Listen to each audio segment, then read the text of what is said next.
I thought I was just surprising my son with a sweet treat, but what I saw that day in the car changed everything. In a single moment, my world shattered, and I discovered a plan so cruel that I could hardly believe it. To protect their privacy, I've changed all names and locations, but the story you're about to hear is as real and gripping as it gets. So sit back, listen closely, and follow along. And if you haven't already, subscribe to the channel so you won't miss the latest stories, hit the like button, and leave a comment saying, "I'm listening," so we can stay connected and share this journey together. It was a clear Tuesday morning in Charlotte, North Carolina, and the sun was just beginning to peek over the rooftops of the quiet suburban neighborhood where I lived.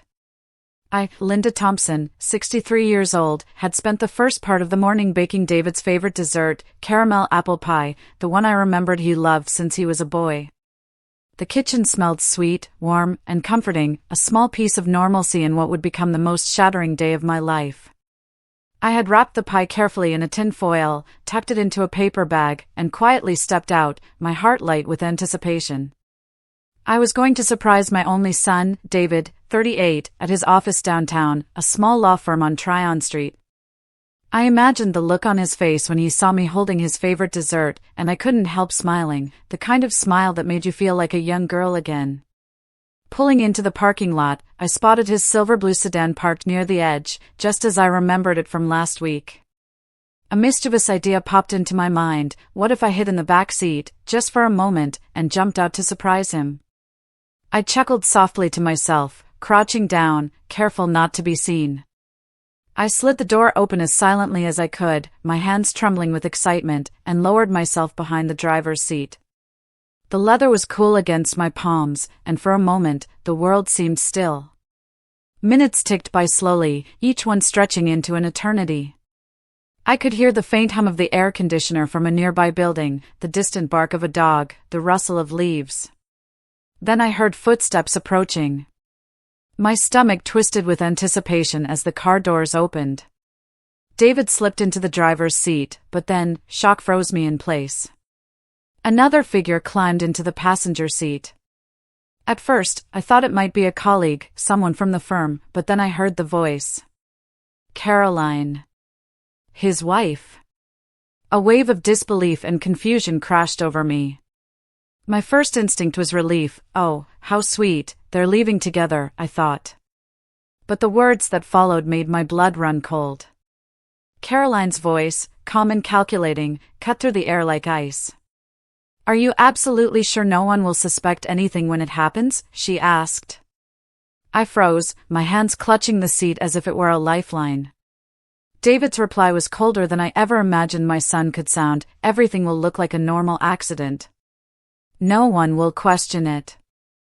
I felt my chest tighten, my breath catching. My son, the same boy I had held in my arms when he was sick, who had clung to me during thunderstorms, who I had raised alone after his father's tragic death, was plotting my death. My knees felt weak, I could hardly move, my heart pounding like it would tear right out of my chest. I pressed myself further into the shadows, trying to make myself smaller, invisible. Every word that passed between them was a hammer blow to my heart. They spoke about the house, the money, the insurance, and I realized in a terrifying instant I had been living with my own family's betrayal, completely unaware. I could not speak. I could not cry. All I could do was listen, trapped in the back seat, as the world I had known collapsed around me. I pressed myself lower behind the driver's seat, my hands gripping the leather edge so tightly that my knuckles turned white. The car smelled faintly of David's cologne mixed with Caroline's perfume, a scent that now made my stomach churn. I could hardly believe what I was hearing. Caroline, with that soft, almost playful tone that had once seemed charming to outsiders, was speaking in a way that made my blood run cold. "Everything will be perfect," she giggled, twirling a lock of her dark hair around her finger. "No one will ever suspect a thing." David's voice, calm and steady, sent shivers down my spine. "We'll make it look like a simple accident. Nobody questions that kind of thing for someone our mother's age. The house, the insurance, everything will fall right into place." My heart felt as if it had stopped beating for a moment. The words repeated in my head, each one like a hammer pounding on fragile glass. I could feel the rise of panic in my chest, the shaking in my hands, but I forced myself to stay hidden, praying I wasn't noticed. I remembered all the nights I had stayed awake by David's bedside when he had pneumonia, rocking him gently, whispering, "Mommy's here, it's okay," as he coughed and shivered under the thin hospital blanket. I thought of the days I had worked double shifts, cleaning offices and washing floors from 6 a.m. until midnight, returning home with aching feet and stiff shoulders, just so he would have dinner on the table and a warm bed to sleep in. And now, here they were, speaking about ending my life, casually, as if I were nothing more than an inconvenience in their pursuit of money and comfort. Then came the names I never wanted to hear in that moment: Robert and Margaret, my brother and his wife, people I had once trusted, who had watched me struggle and promised to help. "Robert's on board, right?" David asked, his tone businesslike. Caroline chuckled softly, "Of course. He's been waiting for this opportunity for months. Margaret thinks it's about time she got her share." My stomach turned. Betrayal tasted bitter and metallic in my mouth. They had planned this meticulously, rehearsed every step, calculated every possible loophole. As Caroline continued to outline what they would do with my life insurance and my savings, I could feel tears prickling at the corners of my eyes, though I forced them back. I swallowed hard, trying not to make a sound. My heart was pounding so violently it felt as though it might burst through my chest.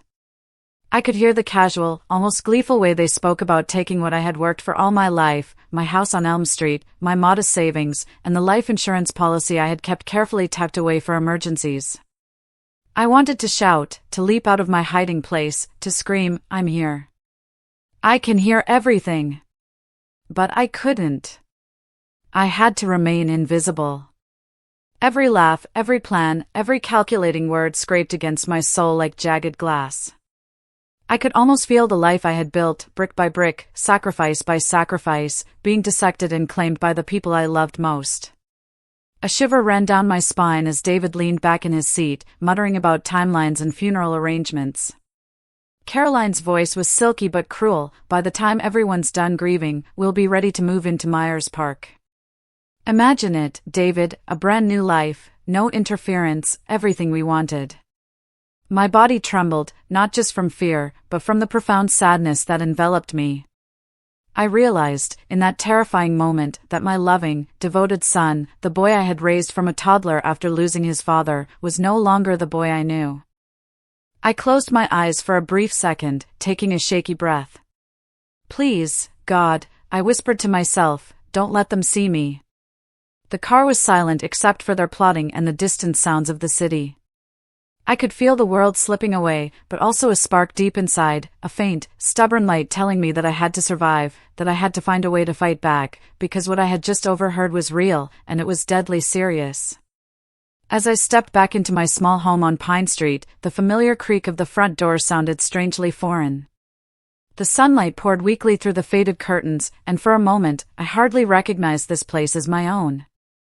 Everything felt different now. I was no longer the trusting, loving mother who had carried David in my arms, fed him, and comforted him through every scraped knee and sleepless night. Sitting on the worn kitchen chair, I let my mind drift back 35 years. David was just 7 when his father, Robert, died in a construction accident. I remember the phone call vividly, the voice on the other end, cold and official, delivering the news I had dreaded but never expected. "Mrs. Thompson, I'm afraid there was an accident on the site. Your husband didn't make it." I had dropped the receiver, trembling, tears blurring my vision. We were left with nothing but a dilapidated house and memories, no savings, no insurance, just the weight of sudden loss. With no college degree and no job stability, I became a single mother overnight. I worked in the early morning at a small cafe on South Tryon Street, making lattes and scrambled eggs while David slept under a thin blanket. I drove him to school, kissed his forehead, and then rushed to a temp job at a law office downtown, copying papers and filing documents until my hands were raw. In the evenings, I cleaned offices, polished floors, and washed windows, often arriving home after 10 p.m., exhausted, my back aching and arms shaking. Yet, no matter how tired I was, I never let David feel my exhaustion. I would kneel beside his bed at night, brushing hair from his forehead and whispering, "Mommy's here, darling. You're safe." He would smile sleepily, and I would quietly tiptoe back to the kitchen to prepare for the next day. Weekends were no respite. I baked, mended clothes, and sometimes sold small homemade treats at the local farmer's market.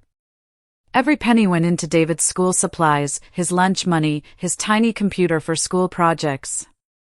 I wanted him to have the opportunities one never had. I remember one particularly bitter winter when the furnace broke. I wrapped David in extra blankets and carried buckets of water from the neighbor's house for days because we couldn't afford repairs immediately. Yet, he never complained. "It's okay, Mommy," he said. "We'll be fine." My heart ached with love and determination.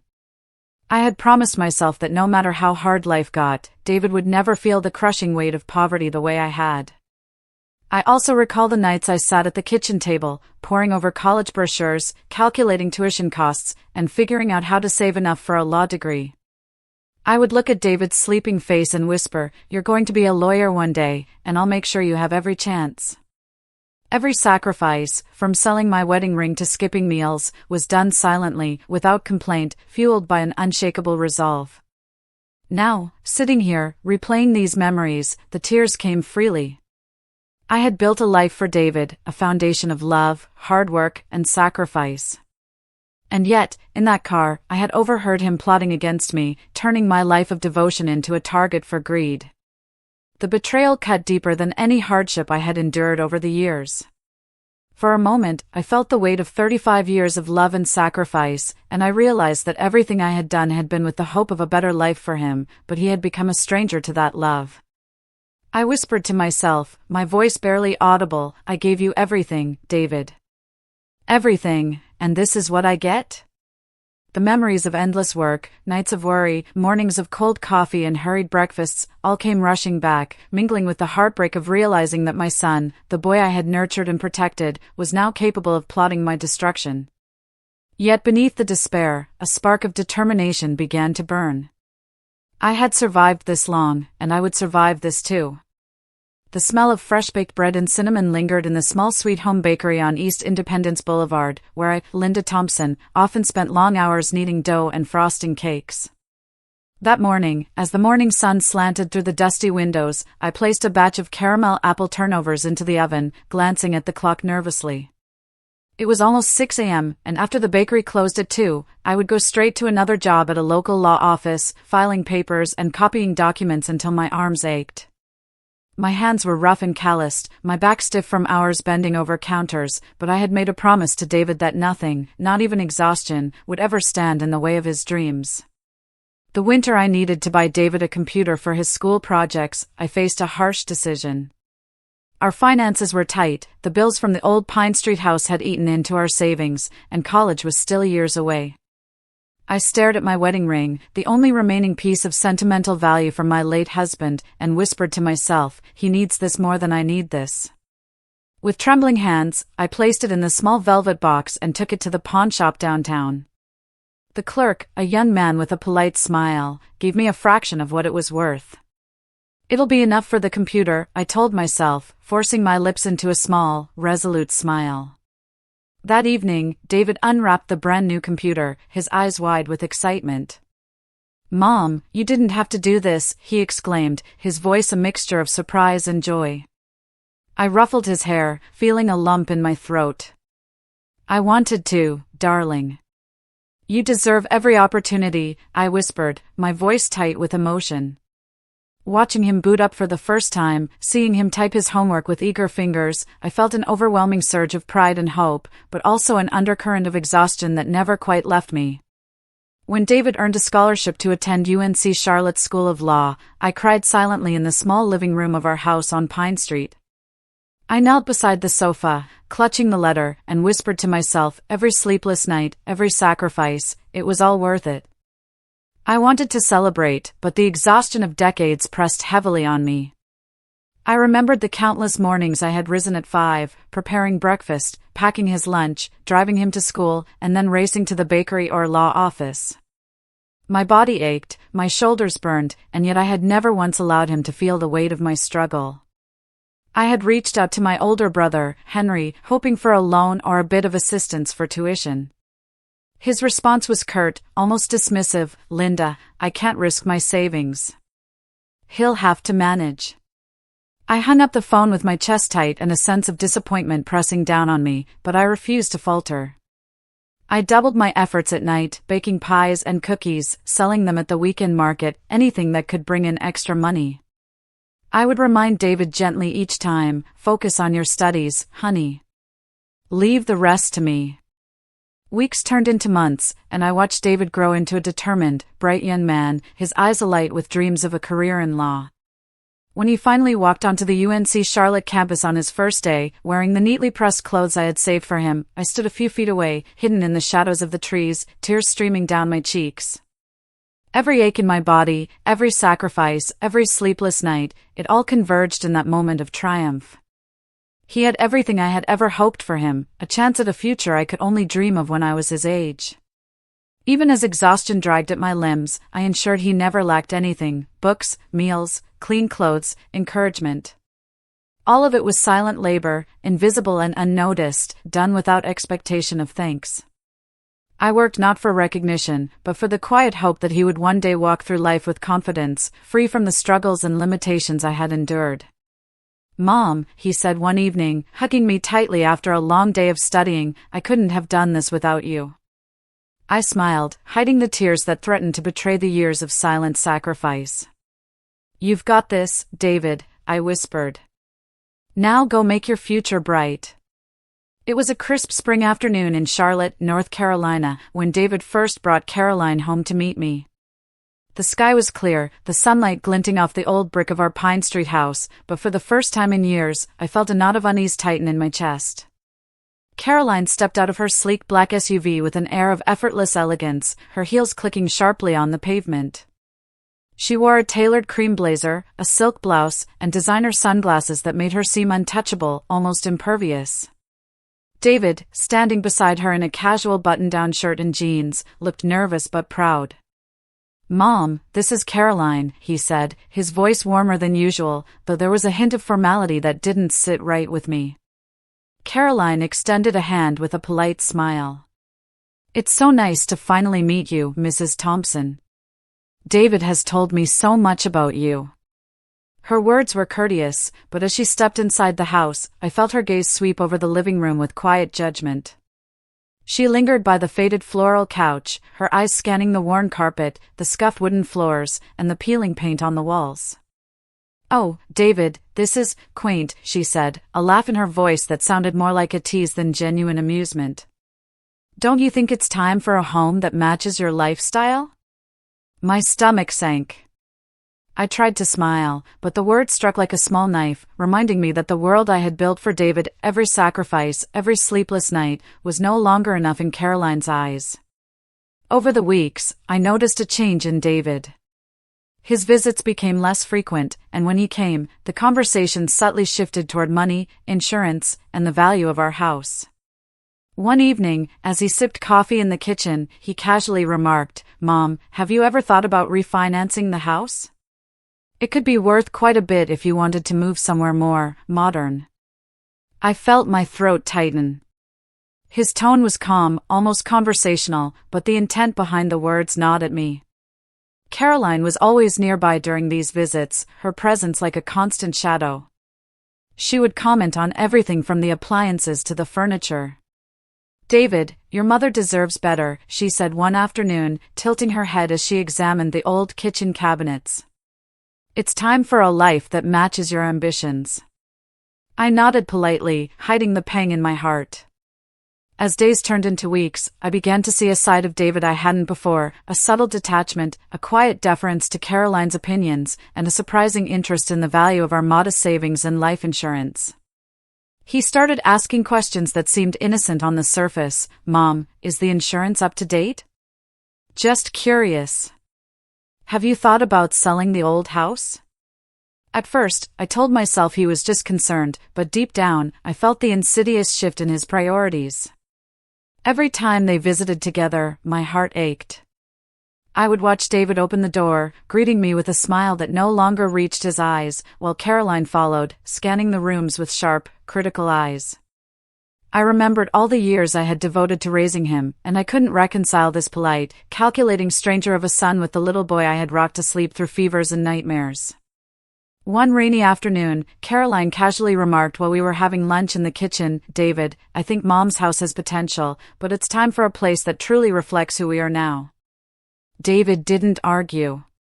He simply nodded, and my chest tightened with the realization that the influence she had on him was profound, dangerous even. The boy I had nurtured with every ounce of my being was slowly being reshaped by her, and the warmth we once shared was now edged with calculation. Sitting in the living room after they left that day, I traced my fingers over the edge of the coffee table, worn smooth from decades of use. "David," I whispered into the empty room, "what has happened to you?" The silence that followed was heavy, filled with the echo of betrayal I had begun to sense. I knew, in that moment, that things would never be the same. Caroline hadn't just entered our lives, she had begun rewriting them, and the son I loved was no longer entirely my own. After the unsettling realization that David and Caroline's behavior had shifted from concern to calculation, I knew I couldn't act impulsively. Sitting on the faded armchair in my Pine Street living room, I traced the scratches on the coffee table and whispered to myself, "I need to know exactly what's going on before I do anything. I have to protect myself, and I have to be smart about it." My hands shook slightly as I reached for my laptop, opening a web browser to research discrete surveillance options. I felt a strange mixture of fear and determination settle into my bones. The next morning, I drove to a small electronics store in uptown Charlotte, pretending to shop for a new phone, while secretly asking the clerk about hidden cameras. "I want something subtle, something you can place around a home without being obvious," I explained. He nodded, showing me a few miniature devices, including a tiny camera that could be hidden in a smoke detector and one disguised as a wall clock. I purchased them carefully, paying cash, my heart racing as I imagined the possibility of catching them in the act. Over the following days, I installed cameras at key points around the house, the front porch, living room, and even near my desk where I kept important financial documents. Each installation was painstaking. I had to make sure nothing was visible from the outside and that the wiring was concealed. "This is going to work," I whispered to myself, adjusting the final camera lens, my stomach tight with anxiety. Once the cameras were set, I began my observations. From a small apartment I rented a few blocks away, I watched David and Caroline's routine unfold on my laptop screen. Their lifestyle was shockingly extravagant. Caroline would call Uber black cars to take them to restaurants where dinners cost more than I earned in a week. One evening, I watched her carry 5 shopping bags from a designer store on Providence Road. "David, I told you we need more handbags," she said, smiling but with a calculating edge. David just nodded, checking his phone, typing numbers into a budgeting app, though I knew it was only to keep track of their growing debts. I noticed the apartment they rented in Uptown was $3,500 a month, far beyond their combined salaries. Credit card statements flashed across the screen, showing balances accumulating with little hope of repayment. They argued quietly about money sometimes, though always in low tones. "We'll figure it out after Mom's house sells," David muttered one night. My stomach turned. They were speaking about me, my house, my insurance, my life savings, as if I were just an asset. The investigation revealed another shocking layer. My older brother, Henry, and his wife Margaret were involved. I overheard snippets of phone conversations and saw them deliver documents to David when he visited their home in the suburbs. "It's time, David. Mom's savings will cover everything," Margaret said casually, sipping her wine. Henry nodded, adjusting his tie, his face impassive. The realization hit me with a wave of nausea. This was not a spur-of-the-moment plan, it was coordinated, calculated over months. I remember sitting back in my chair, gripping the laptop tightly, my knuckles white. "They think I'm naive. They think I'll never see this coming," I whispered, my heart pounding. I felt a surge of determination replace the fear. Every moment of surveillance became a silent act of resistance. I noted each detail, the way David and Caroline discussed finances, how Henry and Margaret enabled them, the timing of their visits, the routes they took. I also had to learn patience. I couldn't confront them yet, not without evidence. I told myself, I will stay alive. I will gather proof.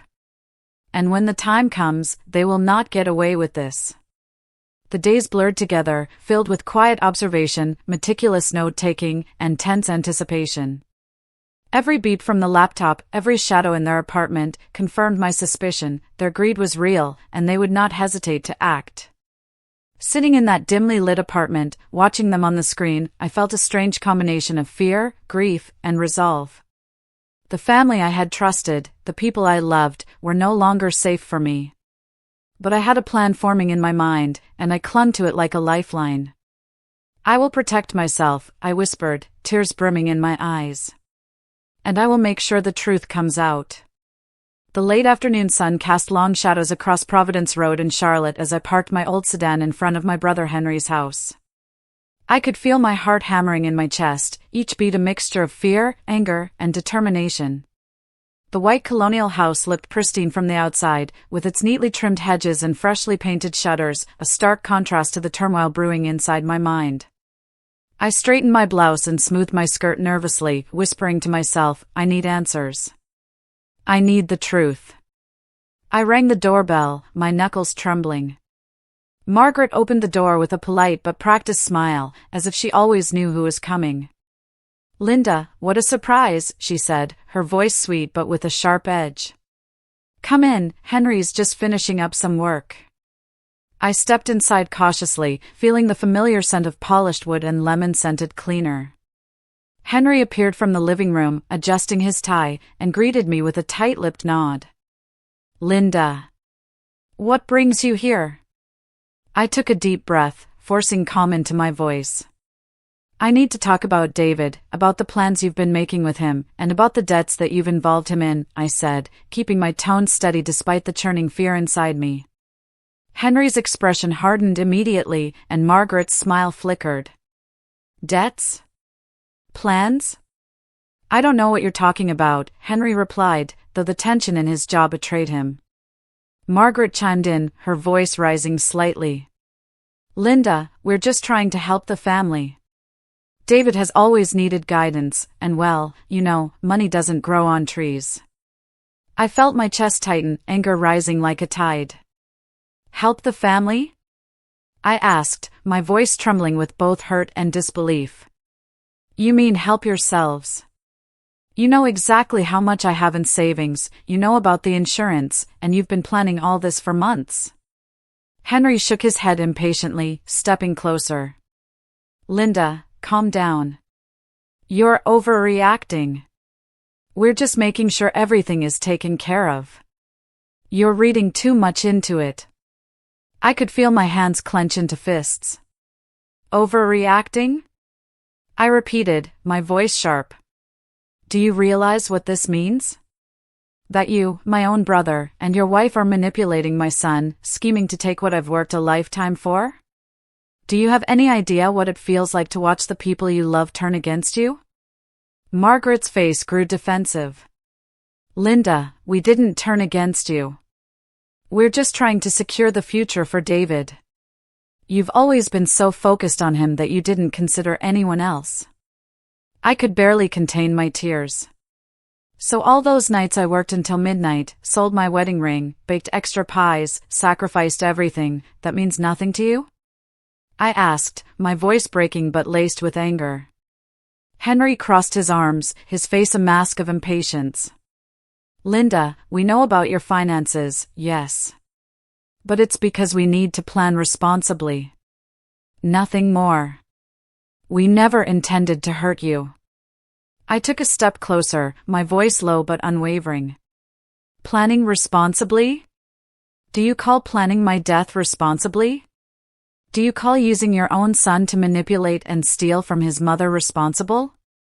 The room went silent, Margaret looking away, Henry stiffening. In that moment, I realized fully the cold, calculated betrayal. This wasn't a moment of desperation, they had known every detail of my savings, my insurance, and my house. They had been plotting, calculating, and waiting for the right opportunity. I felt a mix of grief and icy determination wash over me. I straightened my back, my resolve hardening. I trusted you, Henry. I trusted you with everything I had. But now I see, I can't rely on my family. I can only rely on myself. And I will protect my life, my future, and my son, no matter what it takes. I turned toward the door, my heart pounding with the first flickers of empowerment amidst the betrayal. That day, I left their house knowing one thing with certainty: I had to be clever, cautious, and meticulous. I couldn't let fear dictate my actions. They had underestimated me. They thought their plan was perfect, but I was already beginning to craft mine. That evening, after the tense confrontation with Henry and Margaret, I returned to my small apartment on Pine Street, my hands still trembling. I poured myself a cup of chamomile tea, trying to calm the storm inside my chest, but my mind raced relentlessly. The thought of David and Caroline, of their calculated greed and complete disregard for my life, gnawed at me. I knew that confrontation alone would not protect me. I needed a plan, a foolproof way to ensure my survival and gather evidence. That was when I thought of Barbara, my neighbor and longtime friend, a retired nurse who had been a part of my life for over 25 years. I dialed her number hesitantly, my thumb trembling over the keypad. "Barbara, it's Linda. I need your help." "It's serious," I said, my voice low, trembling with urgency. She paused, sensing my anxiety. "Linda, slow down. Tell me what's going on," she urged gently. I explained everything: the overheard conversations, the subtle manipulations, the financial schemes, and most importantly, my fear that my own son was plotting against me. Barbara listened silently, her face tightening with concern. "Linda, this is unbelievable," she said softly, clutching the phone. "But I believe you. If you need to protect yourself, we need a plan that's safe, precise, and believable. We need to make sure you are out of danger while exposing them." Her calm yet determined tone steadied me. I felt a mixture of fear, relief, and fierce determination. "I can't just wait," I whispered, more to myself than to her. "They are planning everything. I need to act before it's too late." Over the next week, Barbara and I meticulously devised the plan. She used her medical knowledge to explain how specific medications could safely lower my heart rate and respiration without causing permanent damage, creating the appearance of a sudden cardiac event. "We'll use controlled doses," she said, pointing to the note she had made. "It has to look natural. Any mistake, and it could be fatal. But if we do it correctly, no one will suspect anything." I nodded, my stomach twisting with nerves, yet a grim determination burned in my chest. We rehearsed every step. I would take the medication under Barbara's supervision. She would position my body carefully in the living room, simulating a collapse. She would then call 911, describing the scene as though she had found me unconscious. "Linda, you must stay completely still, calm, and relaxed," Barbara instructed. Even a slight movement or reaction could ruin the illusion. I practiced lying on the floor, controlling my breathing and heart rate, my mind racing with both fear and adrenaline. We also discussed post-event surveillance. Once paramedics arrived and officially confirmed my death, I would remain in hiding, monitored by Barbara. I would have access to hidden cameras we installed throughout the house, observing David and Caroline's reactions, recording every word, every movement, as irrefutable evidence. "Linda, you are not just faking your death," Barbara said solemnly. "You are reclaiming control over your life. And justice will follow." Every detail was calculated: where I would lie, how the paramedics would perceive me, the timing of the 911 call, and the narrative Barbara would provide. I even memorized a plausible medical history, rehearsing it under Barbara's watchful eye. My heart pounded in my chest as I visualized the scene: the paramedics rushing in, the surprise on David's face, Caroline's reaction, and the cold calculations of Henry and Margaret being exposed. The thought of facing my own son with evidence of his betrayal both terrified and strengthened me. For the first time in months, I felt agency in a situation that had seemed hopeless. This was no longer just about fear, it was about survival, exposure, and reclaiming my dignity. I whispered to myself, "I will survive. And I will make them accountable for every cruel thought, every calculated step. That night, sleep eluded me, but for the first time, the terror was mixed with determination. I was ready to transform fear into action, and to turn their greed into their undoing. The morning of the plan dawned crisp and pale, the kind of North Carolina winter day where the sky feels like a muted canvas of gray. Linda stood in front of her small dresser, hands trembling slightly as she buttoned up her dark green dress. It was the one David had once complimented her on years ago during a Christmas dinner, back when he still saw her as his whole world. She smoothed the fabric over her knees, catching her reflection in the mirror, her face pale but composed, her eyes red from sleepless nights. "This is it," she whispered to herself. "This is how I take back control." Barbara arrived at exactly 1:30 p.m., as they had planned. She carried her worn leather medical bag, the one she used during her years as a nurse, and her face was lined with concern but also determination. "Linda, are you ready?" she asked gently, placing a steadying hand on Linda's shoulder. Linda nodded, though her lips trembled. "I don't have a choice, Barbara. If I don't do this, they'll—" her voice trailed off, but Barbara squeezed her shoulder. "They won't. Not if we do this right." They moved into the living room, which smelled faintly of lavender from the candle Linda had lit earlier. The curtains were drawn halfway, letting in thin bands of winter sunlight across the old oak floor. Barbara began unpacking her supplies on the coffee table, a blood pressure cuff, a small vial of medication, a syringe, and a stethoscope. She double-checked each item carefully. "Lie down here," Barbara instructed, patting the rug near the sofa. "You need to look as though you collapse naturally." Linda obeyed, lowering herself onto the rug, feeling the scratch of the fibers against her palms. Her heart hammered in her chest. "Breathe slowly. Think of something calm. I'll monitor you the whole time," Barbara reassured her. Linda closed her eyes and tried to recall the sound of the ocean from her childhood vacations with David, back when things were simple. Barbara administered the first small dose, watching her vitals closely. Linda felt her pulse slow, her limbs growing heavy. A strange calm settled over her like a blanket, though inside her mind raced. "Barbara," she whispered faintly. "If I don't wake up, you will." "I've got you," Barbara interrupted firmly. "Just trust me." Minutes later, Barbara dialed 911, her voice rising with rehearsed panic. "Please, hurry. My neighbor, she's collapsed on the floor. She's not breathing right. I think she's had a heart attack." She knelt beside Linda, pressing 2 fingers to her neck as though checking for a pulse. Sirens wailed in the distance. Linda's breath was shallow now, her body still, her mind suspended between terror and resolve. This was her moment, her only chance to wrestle back control. She focused on staying limp, unmoving, as the front door burst open and paramedics rushed in. "She's over here," Barbara cried. The paramedics crouched over Linda, performing a rapid check. Everything, her pulse, her breathing, her posture, matched the image of a sudden, natural death. Inside, Linda's heart pounded weakly, but her resolve was stronger than ever. She had rehearsed this moment for weeks.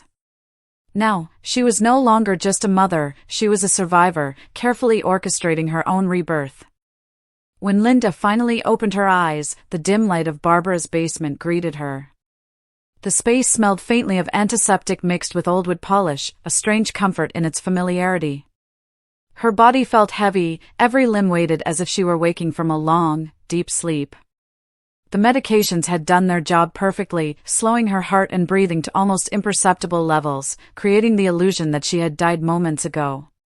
She took a slow, deliberate breath, the basement cold air brushing against her face, reminding her that she was alive and, for the first time in weeks, fully in control. Barbara sat beside her on the worn leather couch, keeping a vigilant eye on the laptop displaying the hidden camera feeds. "Linda, they're on their way." "You're ready," Barbara whispered.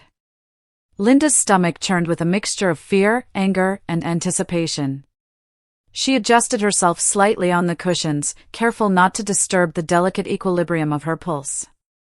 On the screen, she saw the front door of her own home creak open. David stepped inside first, tall, suited in his dark navy blazer, carrying a leather briefcase. His face was calm, but Linda noticed a faint glint of excitement in his eyes as he surveyed the room.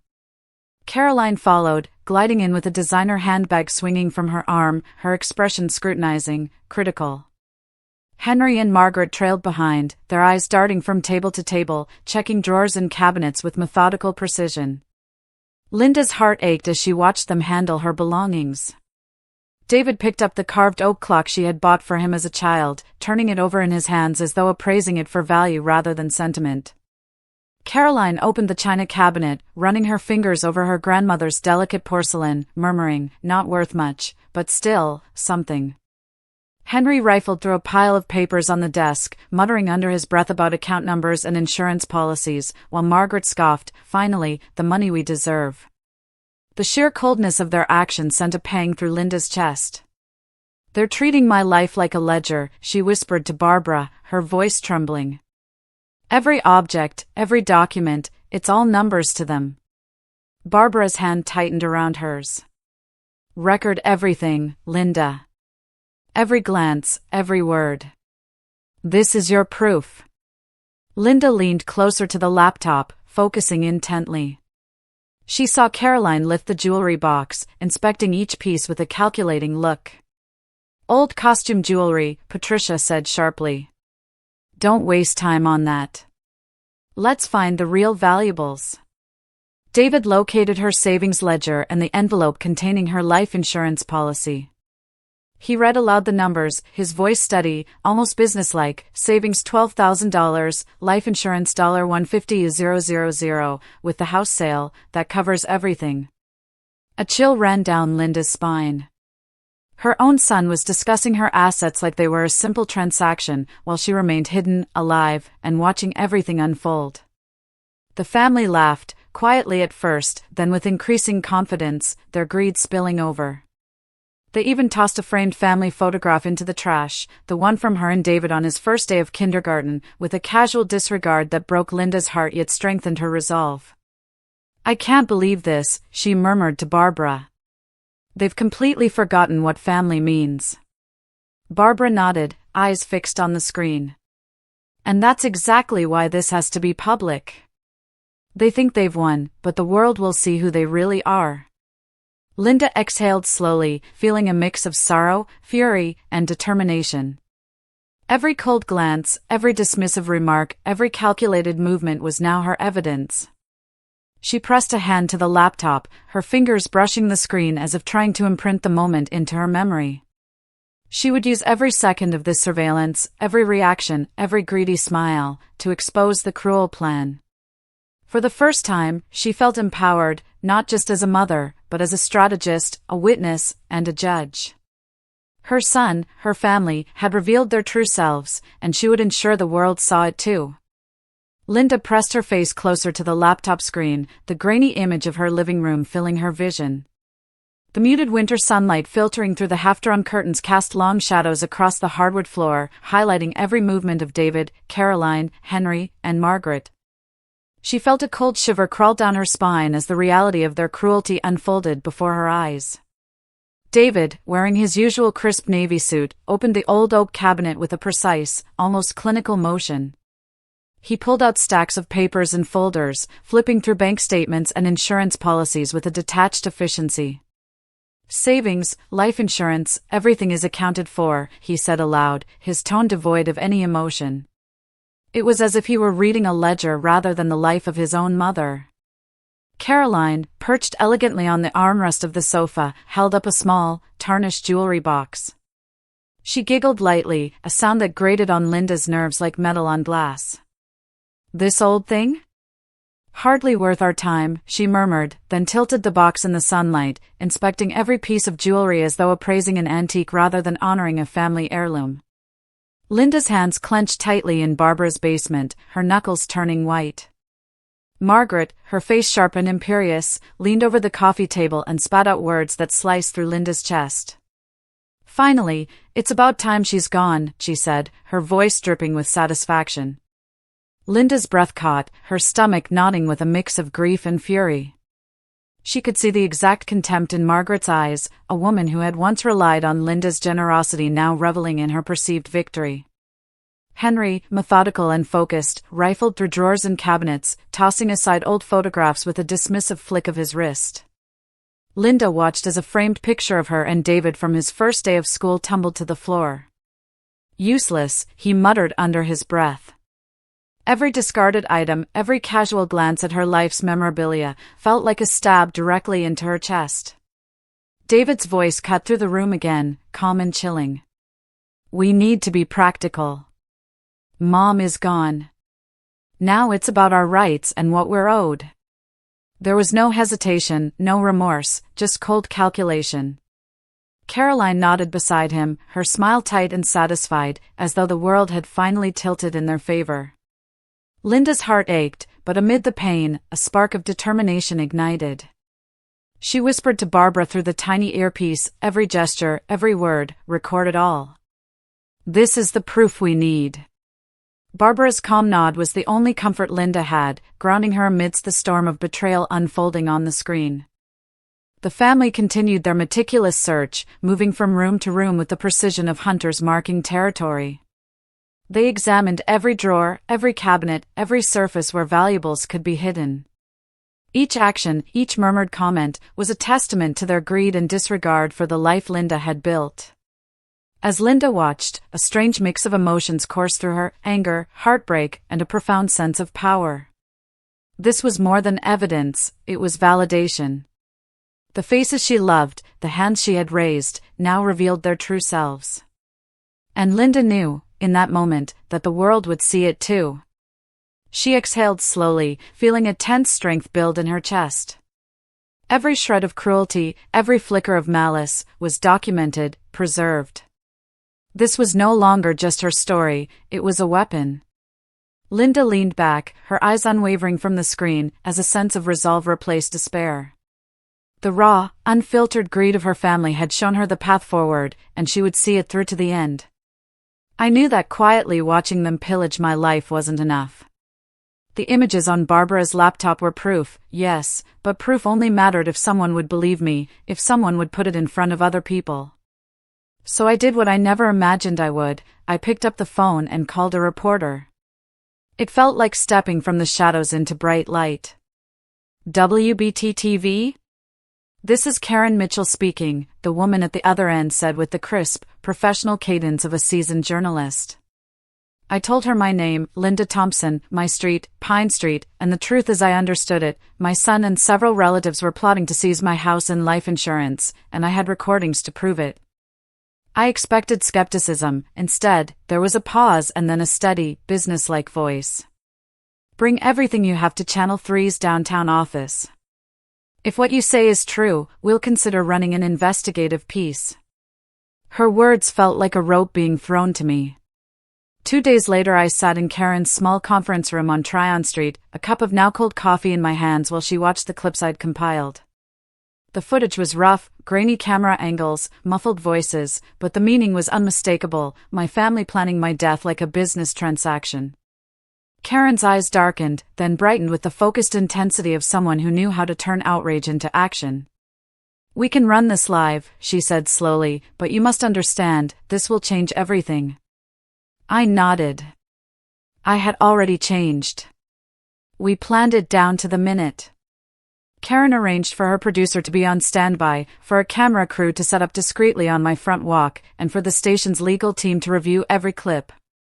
"We'll need signed affidavits, clear timestamps, chain of custody for any physical evidence," her producer told me, tapping notes into a tablet. I felt suddenly grateful for their professionalism. I had been a baker and a cleaner for most of my life, not a litigator. This was the real world, and it would demand more than my anger. Barbara and I spent the next 3 days installing additional hidden cameras, small, innocuous devices in a smoke detector, a clock, and a shelf speaker, each linked to a secure hard drive. Barbara, with her nurse's precision, labeled cables and tested battery life. "If we're doing this," she said, clicking a screwdriver, "we do it right. No glitches." I watched her work and felt a strange calm settle over me. The house would betray them before I did. The toughest part was arranging law enforcement to be ready. Karen used a contact at the Charlotte Police Department, an officer named Ramirez who specialized in fraud and elder abuse cases, to confirm that if we had evidence of a conspiracy, they would intervene. We set a plan. The live segment would culminate with officers prepared to act if necessary, but only after the public exposure had secured the narrative. Karen insisted on this. Public attention creates safety. It prevents them from destroying evidence or fleeing. My stomach fluttered with a mix of adrenaline and dread as we rehearsed. Barbara and I walked through the script, how Karen would introduce the story, how I would step into my own house, what I would say. "Keep it calm," Barbara instructed. "You are the truth, let that be your power." I practiced lines into my pillow that night. My name is Linda Thompson.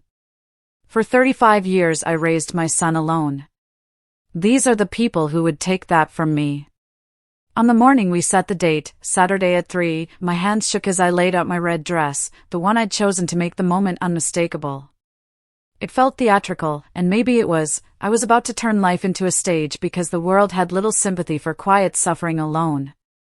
Neighbors would later say they'd seen camera vans and police cars, but at the time, I could only hear my own breathing and the quick, determined clack of Karen's keyboard as she finalized the live feed. As the hour approached, a curious thing happened. Terror and exhilaration braided together so tightly I could no longer tell them apart. I had started this as a frightened woman trying to survive.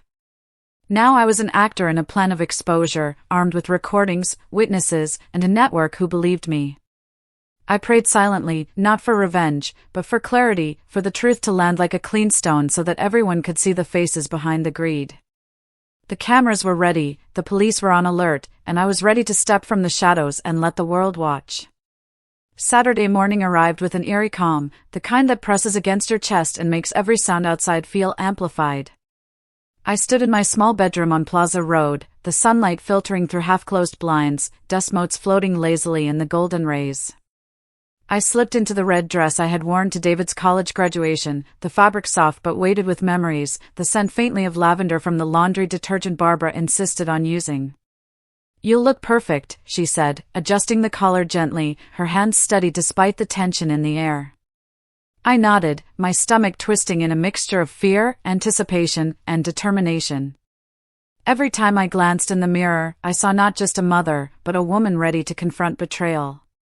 Barbara, meticulous as ever, moved around the room checking every hidden camera and monitoring device we had set up. "Battery levels are full, lenses clean, motion sensors active," she whispered, crouching beside a small recorder tucked under the bookshelf. She adjusted the microphone clip discreetly to my dress, testing its feed on the tablet she carried. "Linda, your vitals are steady. Remember to breathe slowly. We're live in less than 2 hours." I swallowed hard, my throat dry, nodding. The reality of what we were about to do pressed on me like the humid Charlotte air outside. This was no rehearsal. This was the culmination of months of planning, fear, and patience.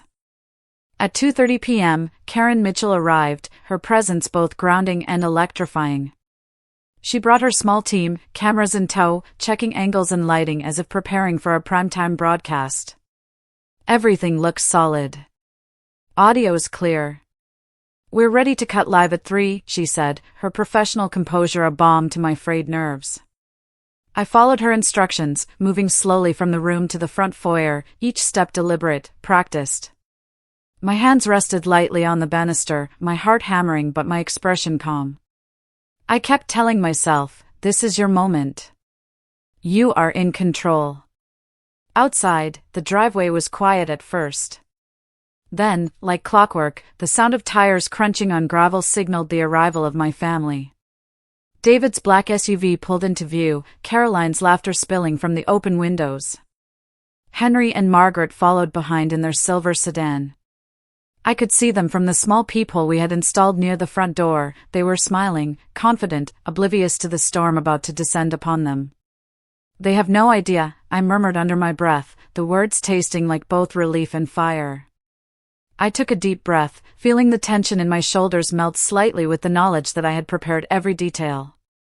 Barbara gave me a last reassuring nod, her eyes saying what words could not, "You are ready." I adjusted the hem of my dress, straightened my hair, and quietly whispered, "Today, they'll see who really wins." The irony was bitter, but empowering. I wasn't just stepping into my house, I was stepping into my truth, armed with evidence, witnesses, and a team who believed me. The thick, oppressive Charlotte air outside seemed to pulse with anticipation as if the world itself was holding its breath. I placed my hand on the doorknob, feeling the cold metal through the silky fabric of my dress. Karen's camera crew was in position, broadcasting live to the city, while Barbara monitored my vitals and the hidden feeds capturing every angle of the house. The air was taut, humming with electricity, every second stretching like an eternity. I whispered once more to myself, a quiet mantra, from fear to power. From silence to justice. And with that, I turned the knob slowly, inhaled deeply, and stepped forward, ready to confront my family and reveal the truth to the world. The door creaked open, and the stage was set. The moment I pushed open the front door, a heavy hush fell over the room. Every hidden camera captured the moment from multiple angles, and the live feed from Karen Mitchell's crew streamed directly to thousands of homes across Charlotte and beyond. I stepped inside slowly, deliberately, feeling the polished oak floor beneath my feet, the familiar scent of home mingled with the nervous energy radiating from my family. My red dress swayed gently with each step, a silent declaration that I had returned not as a victim, but as the orchestrator of justice. Caroline's scream cut through the thick air, shrill and panicked. "No, it can't be. How are you, alive?" Her voice trembled, and she stumbled backward, knocking over a small side table, sending a ceramic lamp crashing to the floor. I could see the shock frozen on David's face. Papers from the folder he had been holding scattered across the carpet as his hands shook uncontrollably. His mouth opened and closed, searching for words, but none came. Margaret clutched Henry's arm, her body recoiling as if I had materialized as a ghost rather than a mother, and Henry just stood there, motionless, pale, his jaw tight. I paused for a moment, letting the silence stretch, feeling every heartbeat of my own pulse in my ears. Then I spoke, my voice steady but calm, carrying a weight that demanded attention. "Hello, my beloved family. I hope I'm not interrupting anything important." The words seemed to hang in the air, sharp and undeniable. Karen Mitchell's camera zoomed in, her voice calm but charged with excitement as she whispered to the viewers, "Live from Charlotte, we are witnessing an unimaginable reunion. Mrs. Linda Thompson, declared dead, has returned to confront her family. Everyone at home, watch closely." I could feel their eyes on me, wide and unblinking, each expression a mixture of disbelief, fear, and shame. Caroline's face was ashen, David's knuckles were white around the scattered papers. Margaret's lips were pressed tightly together, shaking ever so slightly, while Henry's brows knitted in disbelief. I took another measured step forward, letting my gaze sweep over each of them. My chest felt tight, a mixture of adrenaline and satisfaction coursing through me. "You see," I continued, raising my hand slightly to emphasize, "I've been here, watching everything. Every word, every plan, every moment you thought I was gone. And now, the whole world sees it too." I paused, letting the weight of my words sink in. Caroline's lips quivered as she whispered, almost inaudibly, we never thought," but her voice faltered. David's face drained of color, and Margaret's eyes darted toward the scattered family photos, realizing too late the gravity of what they had planned. The room remained tense, charged, the atmosphere thick with dread and disbelief. I could hear my own pulse, the rhythmic reminder of my survival and the power I now held. Every micro-expression, every panicked movement, every stammered word from my family was being broadcast live, the world watching as their facade crumbled. In that moment, I felt a profound mix of liberation and controlled fury, the culmination of months of planning and years of endurance. Every step I had taken, every sacrifice I had made, had led to this precise instant. "I hope," I added softly, letting my gaze linger on David, "that today you understand the consequences of greed, the weight of betrayal, and the strength of truth." The air was heavy with silence again, punctuated only by the soft whir of cameras and the occasional gasp from my family. I stood tall, steady, a living testament to resilience, while they shrank under the gaze of both their mother and the watching world. This was the apex of the moment, where fear, shame, and revelation collided, and I finally allowed myself a slow, controlled breath, savoring the sense of justice that filled the room. The room was tense, every eye fixed on me as I reached for the remote and pressed play. The first recording crackled softly through the speakers, filling the air with the unmistakable voices of David and Caroline. They were seated at a cafe downtown just a week ago, speaking in hushed tones, but the words were clear and damning.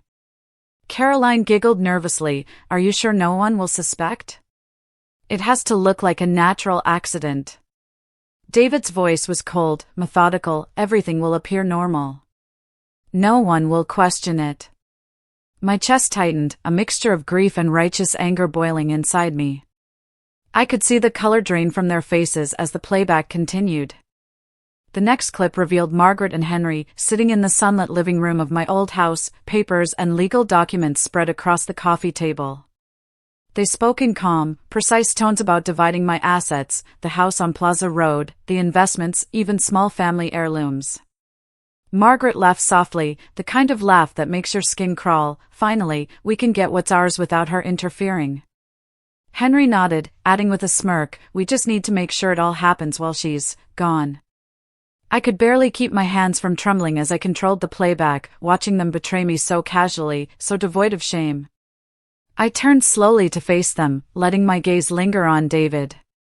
"Do you have anything to say for yourself?" I asked, my voice calm, steady, but every word carried the weight of years of pain. David's eyes widened, his lips trembling as he opened and closed his mouth, trying to form an excuse, but no words came. Caroline's face crumpled, tears streaming down her cheeks, but it was pure panic, not remorse. Henry stammered, This is a misunderstanding, Linda." I smiled softly, a cold smile that masked the fury beneath. "A misunderstanding? You were dividing my estate while I was still dead, weren't you?" The camera crew captured every reaction, every micro-expression, broadcasting live to the city. I could feel the energy in the room shift, a mixture of shock, fear, and humiliation radiating from my family. The viewers at home were seeing everything unfold, the betrayal, the manipulation, the sheer greed, and I felt an overwhelming sense of vindication. Every hushed whisper, every nervous glance, every tremor of their hands was now undeniable evidence of their intent. I let the recordings play in full, allowing the raw truth to wash over the room. Caroline sobbed uncontrollably, collapsing into a chair, while Margaret and Henry avoided my gaze, pale and rigid. David's jaw tightened, his hands curling into fists at his sides. I could almost feel the walls of deceit crumbling around them, their carefully constructed narrative collapsing under the weight of irrefutable proof. Then I spoke again, my voice cutting through the tension. "This is what betrayal looks like. This is what greed and deception sound like. And now, everyone watching can see exactly who you really are." My heart pounded, but my expression remained composed, the years of fear and uncertainty transforming into a steady sense of power. I had turned my pain into a weapon, my survival into a message, and the world was watching. For the first time in decades, I felt a profound liberation. The shame and manipulation they had tried to hide were laid bare for all to see. I could sense the audience at home reacting, their murmurs and gasps a chorus of acknowledgement that justice, at last, was not just a dream but a reality unfolding in real time. The power of truth, amplified by months of careful planning, filled the room, and I allowed myself a small, victorious smile, knowing that every act of cruelty had been witnessed and condemned. The sound of sirens grew louder, echoing down the quiet streets of Charlotte as the Charlotte Police Department officers approached the Thompson residence with measured, deliberate steps. I stood just inside the living room doorway, my hands gripping the edge of the doorframe, my heart thundering in my chest. David froze mid-step, a folder of my financial documents slipping from his hands and scattering across the polished hardwood floor. Caroline's scream pierced the room, raw and frantic. "No. This can't be happening." She clutched at the doorframe for support, her knuckles white, eyes wide with terror that was not remorse. Margaret tried to run toward the back hallway, but an officer blocked her path, his voice firm and unwavering. "Stay where you are. You are under arrest for conspiracy to commit murder and insurance fraud." Henry stumbled back, knocking over a vase in his panic, shards scattering across the carpet. His face was ashen, and for the first time, I saw genuine fear reflected in his eyes, the same fear I had felt for years while hiding their betrayal. The room was chaos, a whirl of movement and shouting, but I felt strangely calm, almost serene. I could hear Karen Mitchell's voice from the corner, calm but commanding, narrating the scene for the live broadcast. Ladies and gentlemen, viewers at home, you are witnessing the arrest of David Thompson, Caroline Mitchell, Henry Thompson, and Margaret Thompson for conspiracy to commit murder against their own family member. I watched as the officers cuffed David, his legs trembling uncontrollably, his face twisted in a mix of disbelief, rage, and despair. Caroline collapsed onto the couch, sobbing uncontrollably, her mascara streaking across her cheeks. She wailed, I didn't mean for it to get this far." Her words were hollow, empty, because she had known the plan from the beginning. Margaret attempted to protest, flailing her arms, but the officer gently but firmly guided her toward the door. Henry, still frozen for a moment, finally realized resistance was futile. He muttered under his breath, "This isn't real, this can't be real," as he was led out into the sunlight and handcuffed. I took a slow, deep breath, feeling an overwhelming wave of vindication wash over me. For 35 years, I had sacrificed, struggled, and feared this very moment, and now, justice was no longer an abstract idea. It was tangible. The people who had plotted to end my life for their own gain were facing immediate consequences. My chest swelled with a mix of sorrow, relief, and empowerment. Every harsh word, every cold glance, every manipulation I had endured over the years had culminated in this precise moment of justice. Karen Mitchell turned her microphone toward me, capturing my voice live. "This is what happens when greed and betrayal are left unchecked. But today, justice has been restored." I could see the cameras catching every detail, the panic on David's face, the horror in Caroline's eyes, the shame radiating from Henry and Margaret. I felt tears prick at the corners of my eyes, not of sadness, but of release, of recognition that I had survived their treachery and had turned their cruelty against them in the most powerful way possible. As the officers led them away, I allowed myself to exhale fully, feeling the tension of decades begin to unravel. The weight I had carried, the fear, the anxiety, the heartache, started to lift. For the first time in years, I felt an unshakable peace. Outside, the early afternoon sun shone warmly on the Thompson house, and inside, I knew a different kind of light had entered my life, the illumination of truth, justice, and the unassailable power of survival. The moment was complete. I had reclaimed my life. I had turned pain into power, fear into triumph, and betrayal into justice. The courtroom at Mecklenburg County was tense, nearly silent, save for the occasional rustle of papers and the soft tap of shoes against the polished wooden floor. I sat in the witness stand, hands lightly gripping the edge, feeling a strange mixture of nervousness and determination coursing through me. Outside, the autumn sunlight filtered through the tall windows, casting long shadows across the rows of spectators who had come to witness the trial. The air smelled faintly of polished wood and legal ink, grounding me in the reality that this was no longer just a plan or a fantasy, it was real, and justice was about to unfold. The prosecutor began by presenting the audio recordings, the heart of my evidence. I watched as the court clerk played the first tape, my voice trembling slightly as I observed the faces of David, Caroline, Henry, and Margaret, each of them pale and silent, unable to mask their shock. Caroline's eyes darted around, trying to find some escape, while David's jaw tightened, knuckles white as he gripped the edge of the chair. The courtroom held its breath as the recording detailed their cold, calculated conversations, plotting not just my supposed accident, but the division of my house, bank accounts, and life insurance. The defense attorney attempted to discredit me, speaking in a smooth, practiced tone. "Your Honor," he said, gesturing toward me, "my client's mother has exerted control over his life for decades. She manipulated and pressured him, creating an environment where he acted out of fear, not malice. Surely this is evidence of a mother's influence rather than a conspiracy." I felt a flicker of anger, my hands tightening, but I stayed calm. I knew the truth spoke louder than any fabricated narrative. When it was my turn to speak, I drew a deep breath and let my voice carry through the courtroom, calm but firm. "Your Honor, for 35 years, I worked day and night to provide for my son. I sold my wedding ring to buy his first computer. I worked at the Sweet Home Bakery until midnight and still woke before dawn to make him breakfast and see him off to school. I never demanded gratitude. I never sought control. I simply loved him and wanted him to have a future I could not have. My eyes scanned the courtroom, meeting the stunned gazes of spectators and the jury. I could see some wiping tears, some nodding subtly. I recounted every sacrifice, the long hours, the nights spent nursing him through fevers and pneumonia, the meals skipped to save for his tuition, the quiet desperation of balancing survival and hope. The jury listened intently, and I could see the reality settling in on David and the rest of the family. Their smirks, their confidence, their air of entitlement, all stripped away by the undeniable evidence and my testimony. The judge leaned forward, eyes serious, and addressed the defense.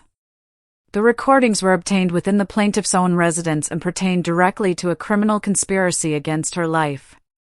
There is no violation of privacy. This evidence is admissible and crucial. Relief washed over me. This was validation, not just legally, but morally, for all the years of fear, anxiety, and vigilance I had endured. As the session continued, I described the psychological and emotional impact of their betrayal, letting the jury understand the depth of their cold calculation. Every word, every detail, painted a clear picture of their intent. My voice remained steady, though my heart raced, because this was the moment all the years of planning, sacrifice, and courage converged. By the end of the day, the courtroom had absorbed the full gravity of the situation. The prosecutor summarized succinctly, the evidence was irrefutable, the plan meticulously documented, and the testimony heartfelt yet precise. I sat back, feeling a sense of liberation settle deep into my chest. For the first time in decades, my story was heard and believed, my sacrifices recognized, and my dignity restored. Justice was not only coming, it had arrived. The trial would continue with deliberations, but in that moment, I could finally breathe. The power of truth, coupled with years of careful preparation and unyielding love, had brought the full reality of their betrayal into the light. And I, finally, felt free. The courtroom was thick with anticipation as the judge prepared to announce the sentences. I sat upright in my chair, hands clasped tightly, my heart pounding in my chest. The sound of the gavel echoed through the room, silencing murmurs and shuffling feet. David Thompson, the judge began, voice steady and authoritative, you are hereby sentenced to 20 years in prison for conspiracy to commit murder and insurance fraud. David's face went pale, his hands shaking as he slumped forward. He opened his mouth, perhaps to protest, but no words came out. Caroline's eyes welled with tears, but it was fear, not remorse, that twisted her features. 15 years, the judge continued, and Caroline bowed her head in disbelief. Henry and Margaret received 12 and 10 years, respectively. The family members were silent, heads bowed, the weight of their actions finally pressing upon them. I felt a strange mixture of relief, sorrow, and empowerment as I observed them. For decades, I had carried the fear and heartbreak of their betrayal, the sleepless nights, and the constant anxiety over whether they would act on their dark intentions. Now, justice had been delivered in the most undeniable way. I exhaled slowly, feeling the tension drain from my shoulders, replaced by a calm I hadn't known in years. I could see the lessons they would take with them, if nothing else. The consequences of greed and betrayal were absolute.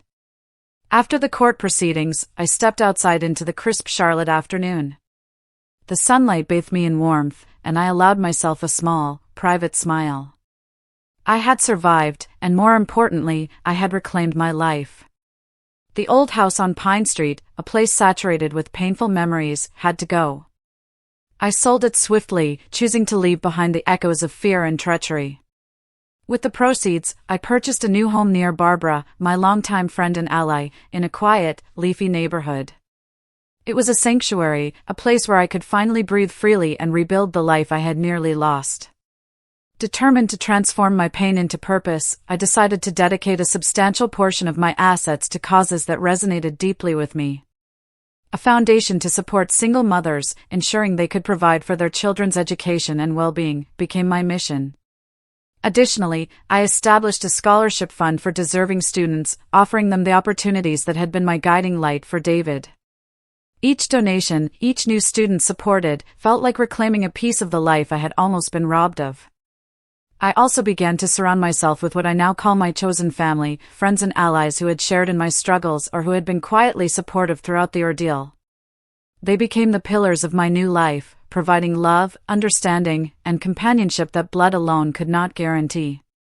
Weekends were spent hosting gatherings filled with laughter, conversation, and shared stories of resilience. The quiet evenings, once filled with anxiety and sleeplessness, were now peaceful, infused with gratitude and reflection. The months following the verdict were transformative. I engaged in volunteer work, mentoring young women, and speaking at community events about empowerment and resilience. The freedom I felt was not merely physical, it was emotional and spiritual. The fear and tension that had once gripped my life had been replaced with joy, self-respect, and a sense of purpose. For the first time in decades, I slept through the night without worry, woke up with energy and clarity, and embraced the days with intention. My story spread across Charlotte and beyond, becoming a symbol for mothers who had been betrayed, for women who had sacrificed everything, and for those who sought justice against betrayal. Each letter, message, and visit from women who had experienced similar pain reinforced that my survival and reclamation of life was not just personal, it was a beacon. As I settled into my new home, looking out at the garden I had planted with my own hands, I realized the depth of my transformation. Pain had been converted into purpose, fear into freedom, and betrayal into wisdom. I had rebuilt not only my life but also the meaning of family, love, and justice. In that moment, the full magnitude of my journey hit me, and for the first time in 35 years, I felt unshakably whole, liberated, and profoundly at peace.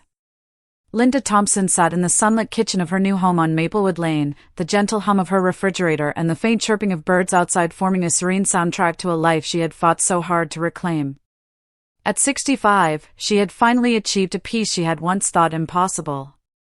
A letter lay open in front of her, written in David's careful, hesitant handwriting from his cell in Mecklenburg County Prison. For the first time in decades, her son's words carried genuine remorse. He wrote about sleepless nights reflecting on the gravity of his actions, the overwhelming guilt that had consumed him, and the moments he remembered her sacrifices, selling her wedding ring, working nights at Sweet Home Bakery, and sacrificing everything for his future. Linda traced the words with her finger, feeling a complex mix of sorrow, validation, and resolve. She had considered not responding, but the letter represented a chapter she needed to close definitively. Picking up her pen, she began writing with deliberate calm. David, she wrote, I accept your apology because I believe it is sincere, but forgiveness is something you must earn with time and effort. The boy I raised is buried beneath the man who plotted against me, and only you can decide if he is worth unearthing. Every word was carefully chosen, balancing acknowledgement with firmness, love with boundaries. She folded the letter and placed it in an envelope, feeling a sense of closure wash over her. Her daily life had transformed profoundly. Linda devoted her mornings to running her scholarship fund, meticulously reviewing applications from hardworking single mothers, ensuring that deserving students received financial support for their education. Her afternoons were filled with volunteer work at local shelters and mentorship programs, helping women regain their independence and confidence. She was no longer defined by fear or betrayal, she had become a pillar of strength and inspiration in her community. Her evenings were peaceful, sipping chamomile tea in her sunroom, tending to her blooming garden, or sharing stories with friends she now considered her chosen family.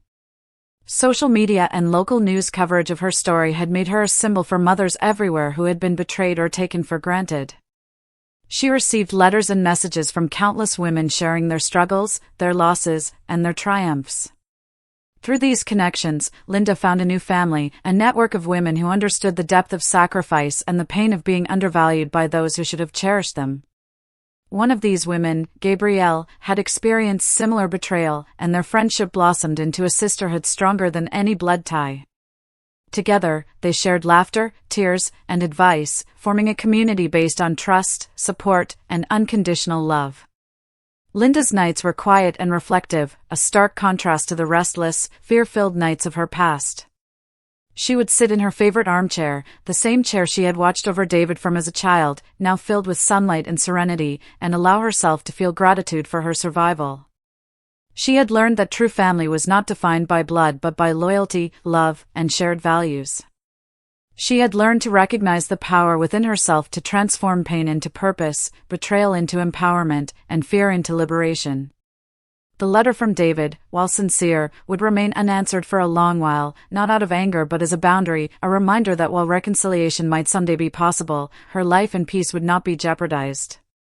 Linda had reclaimed her autonomy.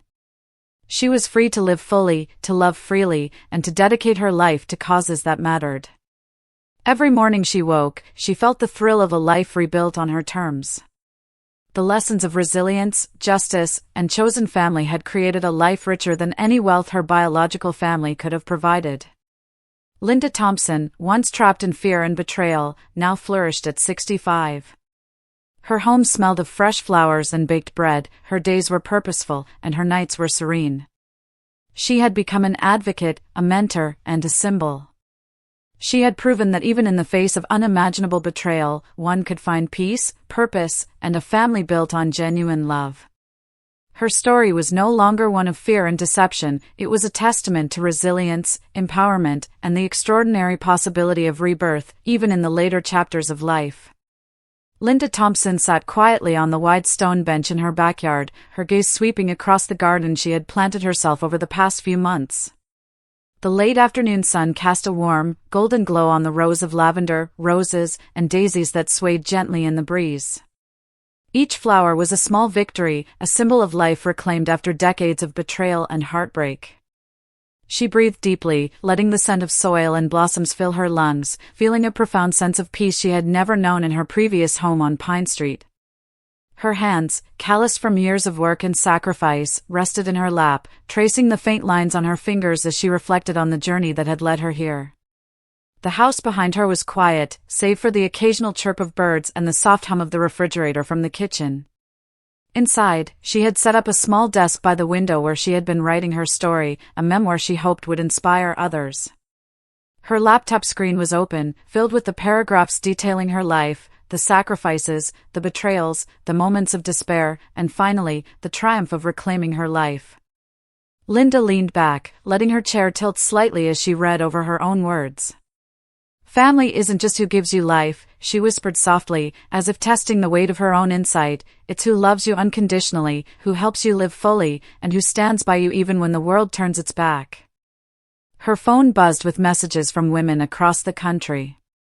Mothers who had been abandoned, daughters and sons who had betrayed, grandparents whose sacrifices had been ignored, they were all reaching out to her, sharing their stories, their grief, their cautious hope. Linda smiled faintly, her heart swelling with a mix of compassion and determination. "You are not alone," she typed back to one young mother, her fingers steady, her voice calm but filled with warmth. "Your love and sacrifice matter. Your strength will carry you through." She stood and walked slowly along the garden path, feeling the uneven stones beneath her feet. Each step was a reminder of the resilience that had carried her from her darkest moments, discovering her son's betrayal, surviving the fear, orchestrating her own survival, and publicly exposing the truth. She paused by a newly planted cherry blossom tree, its tiny pink buds trembling in the breeze. "This is what growth looks like," she murmured.